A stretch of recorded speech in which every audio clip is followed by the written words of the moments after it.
네, 지금 이 시간부터는 김태현 변호사도 함께합니다. 어서 오세요.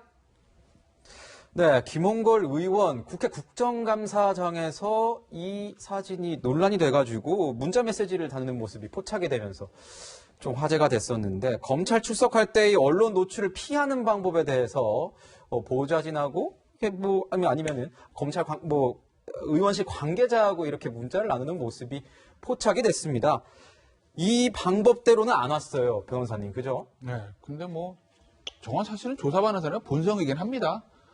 여당 국회의원이건 야당 국회의원이건 재벌이건 일반인이건 간에 조사받으러 가는데 언론 카메라에 노출되고 사진 찍히는 거 좋아하는 사람은 없거든요. 네, 그래서 고급차 말고 일반 차로 가자 이렇게 얘기가 나온 거겠죠. 고급차 가면 저건가 보다 하고 쫓아가는 게 대부분 이제 국회의원들 타는 차들 정해져 있잖아요. 대부분 검은색 이렇게 차들 타니까. 그래서 이제 일반 차를 타고 가자 이렇게 하는 건데, 조사받으러 가는 사람의 본성이기 때문에 왜 저런 걸 가지고 언론 노출을 피하기 위해서 저렇게 머리를 쓰느냐는 것을 저는 비판하고 싶지는 않은데, 글쎄 그냥 사무실에 있었다 하시지 국감장에서 국감하시기 바쁜데 그 시간에 저걸 하셨는지는 잘 모르겠어요. 미리미리 준비할 수 있었을 텐데 그런 생각이 좀 듭니다. 네, 결국 소환 예정 시간보다 40분 일찍 왔지만 취재진과 만났습니다. 그때 당시 영상 준비되어 있습니다. 보시겠습니다. 검찰 조사에 성실히 임하겠습니다. 그럼 재산 축소 의혹에 대해서는 좀 입장이 있으신가요? 성실히 소명하겠습니다. 어떤 부분 그러면 소명을 하실지 올라가서 얘기하겠습니다. 네, 성실히 소명하겠다 이렇게 밝혔는데요, 평론가님. 지금 그러니까 재산 축소 의혹이고 주택 4채를 3채로 줄여서 신고한 의혹을 받고 있는 거죠? 네, 결국 총선 전에 이 10억 원 상당의 분양권을 신고하지 않았다는 부분인데, 이제 우리가 정치권에서 공직자 재산 신고하거나 총선 전에 신고할 때 투명해야 된다는 기본적인 원칙을 전제로 하고 있고요. 특히나 분양권 같은 경우는 주택으로 이제 계산이 되기 때문에 고위공직자나 국회의원 같은 경우 이번 총선에서 가장 큰 화두 중 하나가 1가구 1주택이냐 아니냐, 다주택 여부냐, 투기를 했느냐 아니냐 부분 아니었겠습니까? 그런데 사실상 아파트로 전환되는 분양권을 갖고 있음에도 불구하고 그것을 신고하지 않았다는 것은 선거 과정에서 불리할 수 있는 본인의 약점을 의도적으로 감춘 걸로 해석이 될 수도 있고요. 그렇게 되면 유권자들에게 알 권리를 침해하였기 때문에 공직선거법 위반으로 만약에 100만 원 이상 벌금형이 선고되면 의원직 박탈까지 가는 중요한 사례입니다. 따라서 검찰에서도 소환 조사를 하고 있는 것으로 보여지고 있는데, 이 분양권에 대해서 몰랐다고 하는 것, 그리고 이걸 신고해야 하는지 몰랐다고 하는 것도 사실은 납득이 좀 어려운 부분입니다만, 이 분양권을 포함하면 김대중 전 대통령에게 상속받은 이 동교동 주택 포함해서 무려 4채예요. 근데 이 중에 아파트와 분양권 같은 경우는 2016년이라는 특정 기간 동안 쇼핑을 하듯이 여러 채를 구입했기 때문에 더 큰 문제가 되고 있는 겁니다. 예. 살다 보니까 상속을 통해서 받았다 하더라도 주택이 3채, 4채면 국민 정서와 안 맞을 수 있는데, 아파트를 1년 동안 이 분양권까지 포함해서 3개를 샀다고 한다면 이건 누가 봐도 거주를 위한 목적이 아니라 투자, 좀 강하게 말한다면 투기를 위한 목적이 될 수도 있다. 따라서 이 부분이 검찰에서 어떤 구형을 받고 어떤 선고가 나는지와는 별개로 김홍걸 의원이 그동안 더불어민주당이 여러 차례 이야기했던 부동산 정책이나 공직자로서의 도덕성과는 상당히 동떨어진 부분을 보였기 때문에 여기 이 부분에 대한 것만으로도 사실 본인이 자진 의원 사퇴를 하는 것이 더불어민주당에게 부담을 덜 주는 방안이 아닌가 싶은데, 현재까지 김홍걸 의원의 입장은 검찰 조사만 잘 넘어가면 무소속으로 끝까지 임기를 마치겠다는 것으로 보여져서 그 부분은 또 많은 국민들이 안타깝게 여기지 않을까 싶습니다. 그렇군요. 결국은 이 분양권을 일부러 신고하지 않았는지 그 고의성 여부가 굉장히 이제 쟁점이 될 것 같은데, 오는 15일이요. 보면은 이 공직선거 사범에 대한 어떤 공소시효가 만료되는 그런 시점입니다. 그래서 그런지 검찰이 굉장히 다른 수사들, 다른 의원들, 현직 의원들도 많이 걸려 있으니까요. 수사에 속도를 내고 있다, 이런 얘기가 나와요. 그러니까 이제 공직선거법의 공소시효가 6개월이거든요. 4.15 총선이었기 때문에 10월 15일이 이제 만료일, 공소시효가 이제 끝나는 날입니다.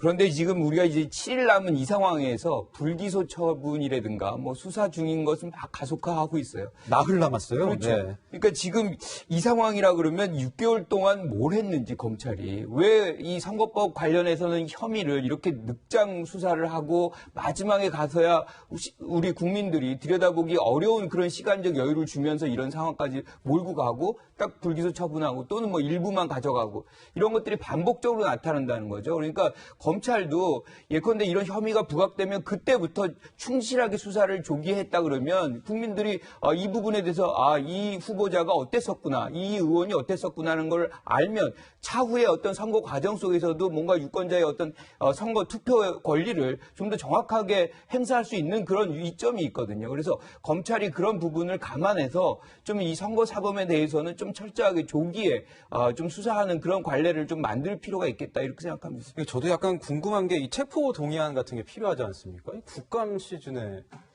하는 거 보면 참 왜 그런지 모르겠네요. 좀 일찍 해서 뭐 혐의가 있으면 와서 조사도 받고 해야 되는 건데 좀 애매한 것 같습니다, 상황이. 네, 교수님도 이렇게 불기소 처분이 잇따르는 것에 대한 안타까운 말씀을 해주셨는데 변호사님은 좀 어떻게 보세요? 근데 이게 이런 거 있잖아요. 우리 두 분도 기사 쓰시다가 막 기사를 쓰고 있는데 중간에 취재하던 기자가 바뀌면 그게 기사가 좀 잘 안 되고 그러지 않습니까? 아무래도 시간이 걸리고. 정보를 공유하는 시간에 따라 그렇죠. 전 기자가 쓰던 거, 정보하는 거 받아가 다시 체크해야 되고, 또 내가 취재하던 기사를 다른 사람한테 넘겨주면 그것도 인수인계가 시간 걸리잖아요. 이게 지금 딱 그런 상황이에요. 지난 8월 9월 달 인사가 있었어요. 사실은 여러 이제 부장급들 인사가 있었습니다. 그러면, 물론 그 인사가 이게 선거 사건 이것 때문에 했다라고 말씀드릴 수는 없지만, 어쨌든, 왜 이제 부장급들이 바뀌면, 이거 인수인계하고 그러면 시간이 걸리기 마련이거든요. 일반적인 사건이라면 상관없어요. 6개월에 끝내도 되고, 7개월, 8개월 끝내도 되는 거니까, 공소시효 되게 매년씩 하거든요. 그러니까 중간에 좀 인사가 나가지고 담당 부장 바뀌고 부부장 바뀌어서 한두 달 좀 늦춰진다 하더라도 크게 대세에 지장 가는 거 없는데, 이거는 지금 보면은 공소시효가 6개월이라고요. 그러면 4.13 총선 끝나고 10월 중순까지 그 6개월 동안 집중적으로 이걸 해가지고 정리를 해야 되는 것이거든요. 기소든 불기소든. 그래서 중간에 인사이동이 있으면은 단 며칠이라도 시간이 좀 지체될 수밖에 없는 거예요. 그래서 아마 이것 때문에 인사를 했다 이렇게 보지는 않지만 어쨌든 그 인사 때문에 위에 이제 지휘부나 부장이라든지 부부장급이 좀 바뀐 것들, 이런 것들이 조금 검찰 수사가 막판에 와서 시간이 좀 쫓기는데 영향을 알게 모르게 주지 않았을까 저는 그렇게 봅니다. 그렇군요. 지위 고하에 따라서 검찰이 수사를 하지 않겠지만 명명백백히 죄가 있으면 죄가 밝혀져야겠죠. 또 평론가님 한 말씀 하실 게 있다고. 사실 저는 인사와 관련해서도 할 말이 많지만 기본적으로 18대, 19대, 20대를 보게 되면 보통 검찰이 선거 끝나고 30명 안팎을 기소했습니다. 그런데 지금 지난 9일까지 재판에 넘겨진 여야 의원 합해서 4명 정도밖에 안 되는 것이고 현재 기소 예정인 의원 다 해봤자 10명이 안 될 것 같아요. 이렇게 기소하는 사람들이 줄어든 건 갑자기 21대 선거운동을 국회의원들이 깨끗하게 해서인가? 많은 국민들이 그걸 납득하겠습니까? 검찰의 수사가 미진할 확률이 크죠. 아까 인사와 관련해서도 김태현 변호사님 말씀해 주셨지만 추미애 장관 인사의 특징은 특수부와 공안부 물먹이고 형사부 승진시키는 겁니다. 그런데 이런 선거 사범들 같은 경우는 특수부나 공안부에서 담당하는 것인데 그 사람들이 전부 다 서울 바깥으로 밀려나고 법무연수원을 가고 제주도 가고 그러니까 지금 제주도 검찰의 수사력이 전국 최강일 거라는 말이 나오고 있지 않습니까?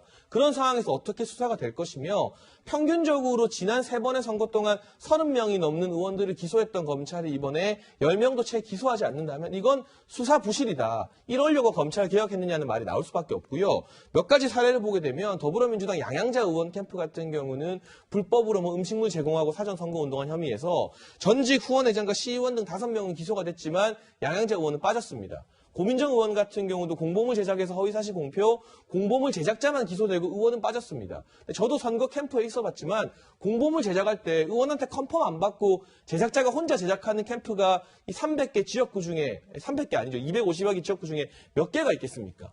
도저히 이해가 안 되는 이런 꼬리 자르기식 기소가 나오고 있는데 여기에 대해서 글쎄요.